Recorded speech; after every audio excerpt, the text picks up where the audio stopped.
Well, good morning, Trinity. Once again, it's good to be back. It really is. And again, as I was sharing, as we started out, right, just over a month ago, Caitlin and I, we welcomed our daughter, Goldie, into the world. And I know that some of you have been waiting patiently and some of you not so patiently for some pictures. So without much further ado, right, there she is. Yes. There's precious little baby girl. Yeah. And we are doing well, right? Again, I mean, many of you have the experience. You know, what a roller coaster. Man, we're doing well. We're tired. We're learning things. We've discovered that time works entirely different with a newborn in your life.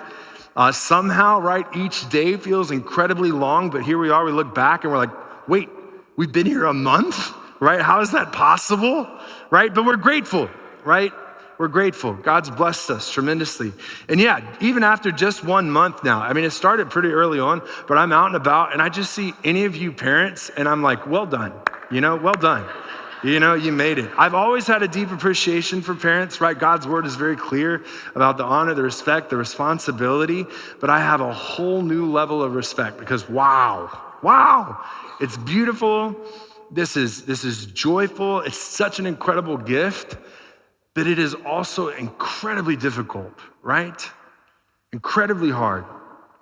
And then we've already had some nights and some days. And as I said, I think Goldie's given me just a little extra inspiration for our sermon today, just in this past week. And even last night, we've had those nights and those days when Goldie is crying and we've tried everything.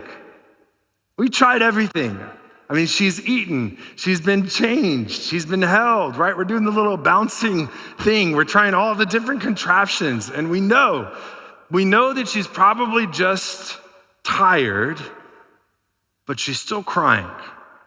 And baby girl right there has a very, very healthy set of lungs on her, right? So she knows how to do it. And it's not just because in those moments, right, it's not surprising to most people, but I think what's been surprising to me is what happens to me in those moments. And the level of frustration that can so quickly grow. And I know it's because I'm tired too, right? And I just want the crying to stop. And it's not because she's doing something wrong, right? We all know that. But I've reached the end of what I know how to do. And in those moments, right, Caitlin gets to speak some truth into my life and say, Lee, she's just a baby. She doesn't know any better. She's just a month old. It's a simple reminder, but it changes what I'm feeling in that moment. Because my perspective changes. I'm not sitting there looking at a problem that needs to be solved because it's ruining the night. It's not someone that's just refusing to cooperate. I'm looking at a baby. I'm looking at my baby. Someone vulnerable. Someone completely dependent on the two of us. And someone who in that moment needs my patience more than anything else. And maybe that's why over this past month, my Facebook feed has been bothering me so much lately, right? With a little bit of the time when she does sleep, right? You open up your phone, you start scrolling, what do I see? I feel like every time I open my Facebook, and maybe it's just because I know I'm an anxious dad, but I see another horrifying story, right? People hurting people. People celebrating the suffering of someone that they disagree with or someone that they hate even. People talking about another human being as though they're not even human at all. So I see that come across my Facebook feed, and then I look at Goldie, and that's my favorite picture of her. It's my phone background. So I see that on my Facebook feed, and then I see this little girl, this life that God has given to us, someone vulnerable, someone worth protecting. And I find myself wondering, how do people ever get to that point? How do you get to that point, whether it's words or actions, that another human being for you stops looking like a person? How or when does it happen that you stop seeing a person the way that God does. See, that's what we're talking about this morning. Because I think most of us like to think that hatred belongs to the worst people and the worst stories, right? It belongs to cruel and violent people out there, people that are far removed from us. And because of that, you and I hear these words of the fifth commandment, right? Easy one, thou shalt not murder, check, hopefully, right? None of us in this room have committed murder. We most hear that and we go, okay, we're good. We don't have to worry about that. Let's go on to the next one. And we feel relatively safe, right? You've never taken a life. You're not the person in one of those horrifying stories on my newsfeed. You're good, right? But then Jesus speaks. See, it wasn't Pastor Jim who was adding a few layers there in confession, talking about you haven't killed somebody, but what you've done in your heart. It's actually Jesus' own words here.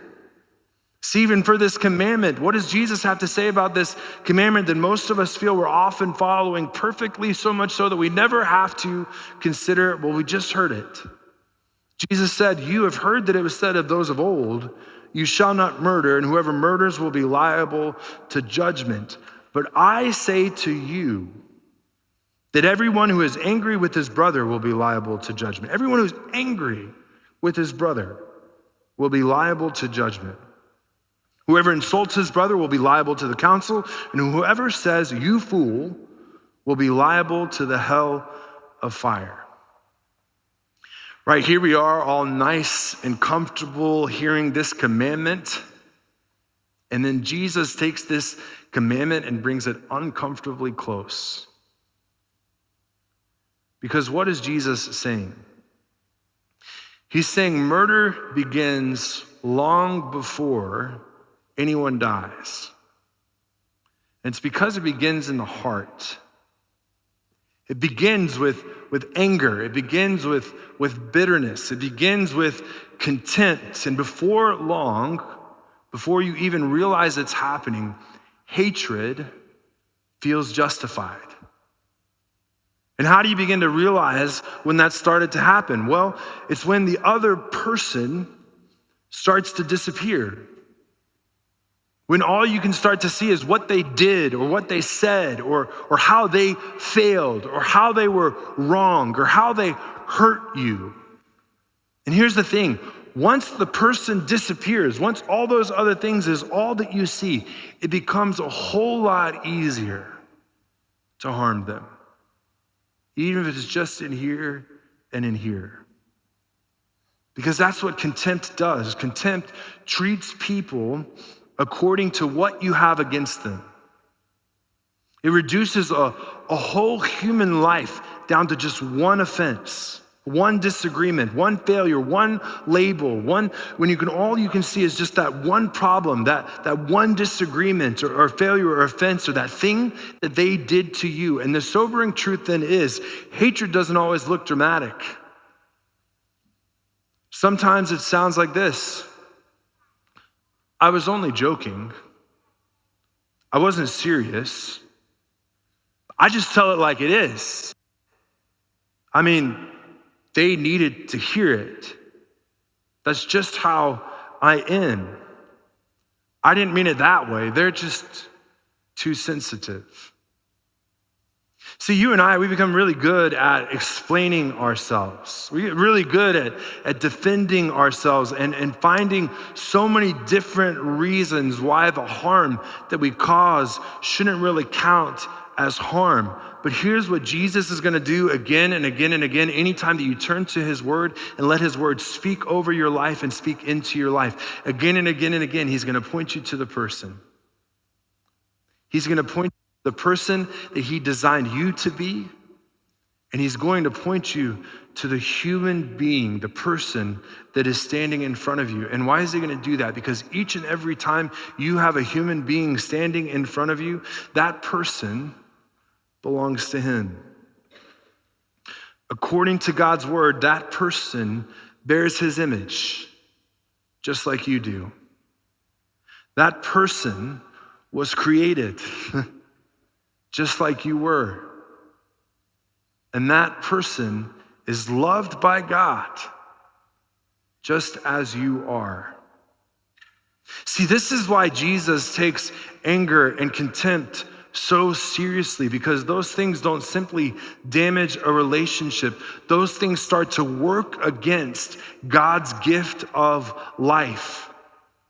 And God, he is the author and the giver of life. I mean, human life is valuable. This is what strikes me when you look out in the world. We have a reason to say human life is valuable. The world doesn't, right? What does the world say? The world says human life is valuable because someone is useful, because someone is agreeable, because someone is mature or easy or kind, right? We say no, that's not why human life is valuable. Human life is valuable and it matters because God created it. God designed it. And every human being then, every single person bears his image.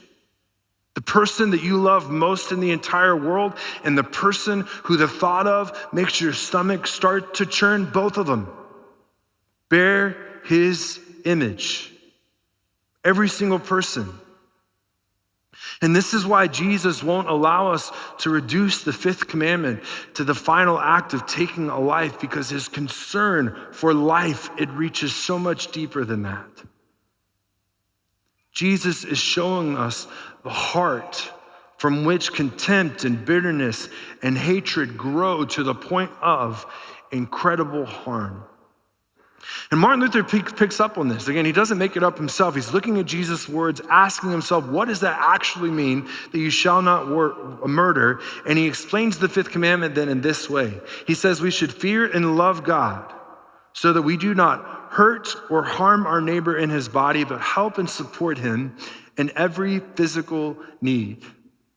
Okay, do not hurt or harm. Sure, we got that down. But look at how much further Marty takes this. He doesn't stop there. He says, help, support, and why?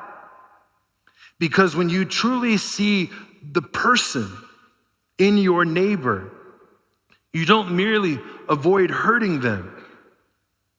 You begin to seek their good and want what's best for them in their life. You begin to help carry the burden of the person that's standing in front of you. And that's what mercy begins to look like in your life with your neighbor.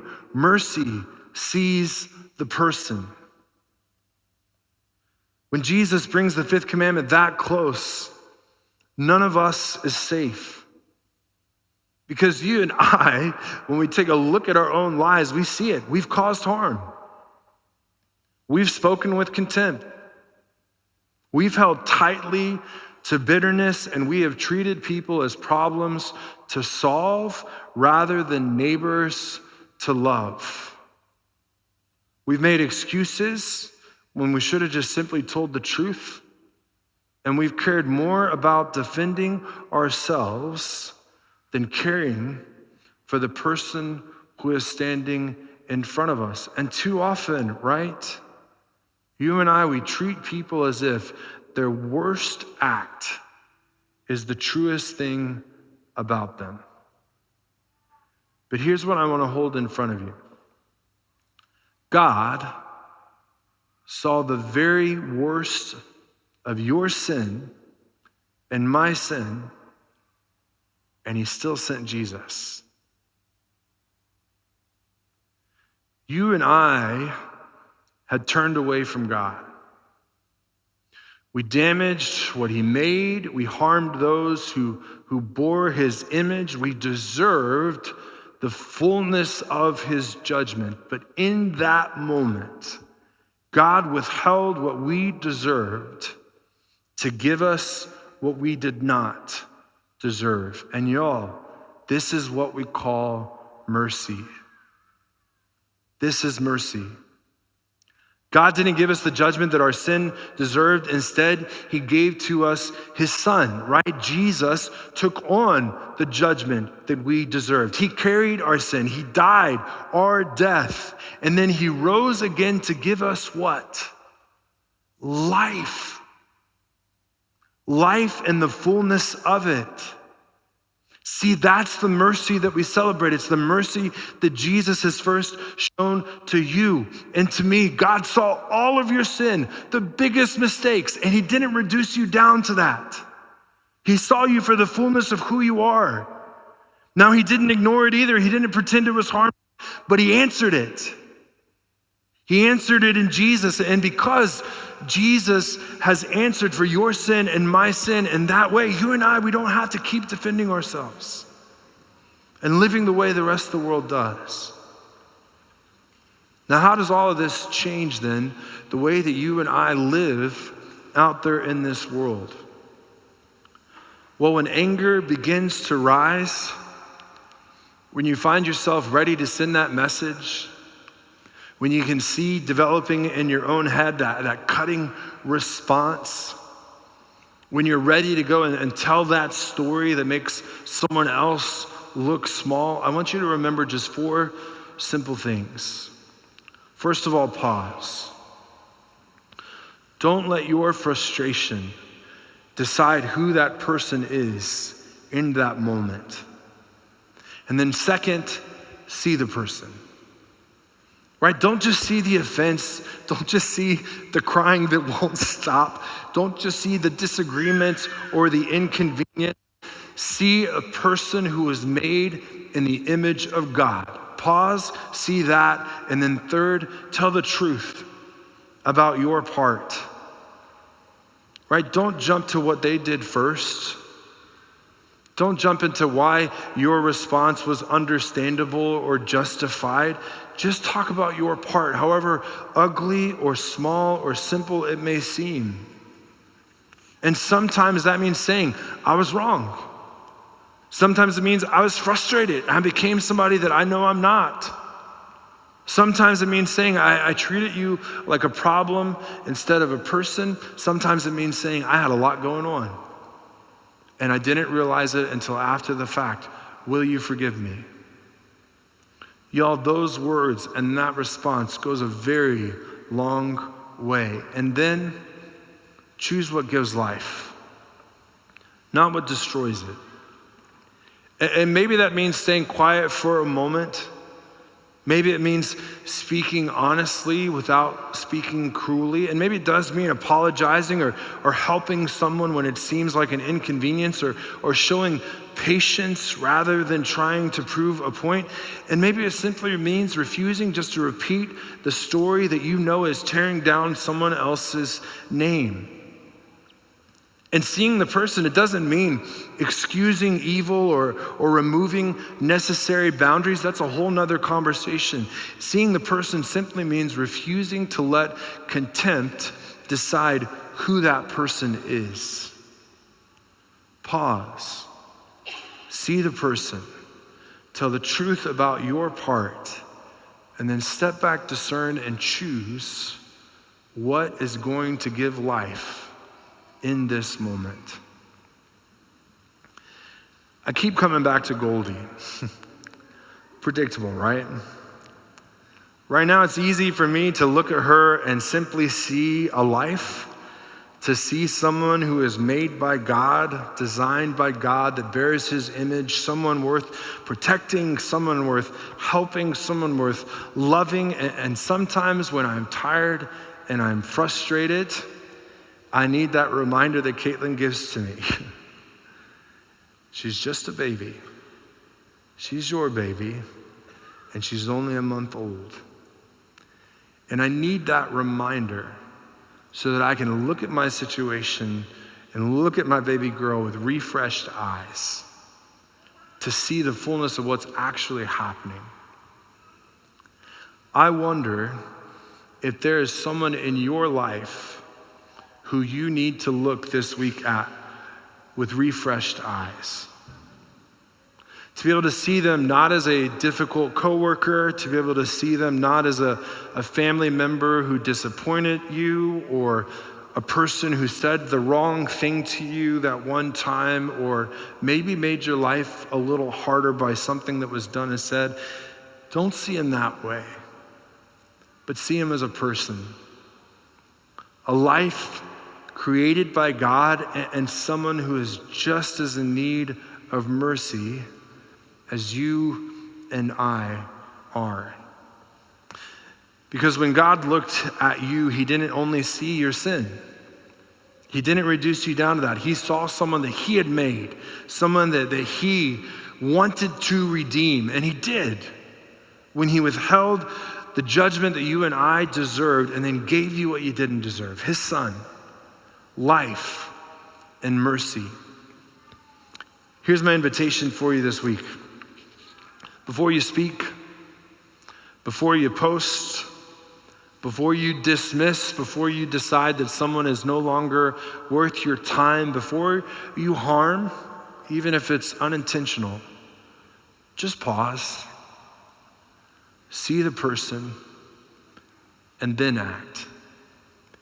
Because that's what Jesus did for you. Amen?